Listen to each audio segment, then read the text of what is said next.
美国又搁发生这肺炎以外，有一台载6个人的小型医疗无人机，伫宾州费城郊区摔落来，这6个人拢死亡，造成这真家厝含轿车拢捣毁。也若这事故原因也搁伫咧调查。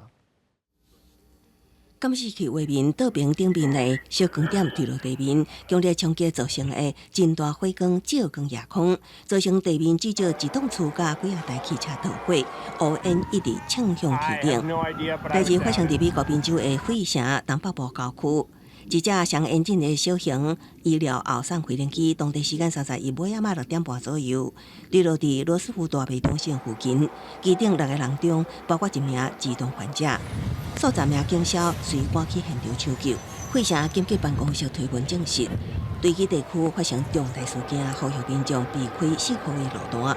另外，2日前发生伫华府，美国航空子公司客机甲美军乌鹰直升机相撞的空难，67名罹难者中，目前已经找到41具遗体，其中28人确认身份，包括直升机顶面的3名美军。2架飞行机顶的乌巴拢已经找到，其中客机的座舱已经记录器有入水，要用一寡时间来处理。乌鹰直升机的乌阿巴无损害。国家运输安全委员会表示，一旦完整事件报告完成，会提出相关建议。美国总统川普甲纽约时报报道，拢指出乌鹰直升机飞行高度超过许可是一个问题。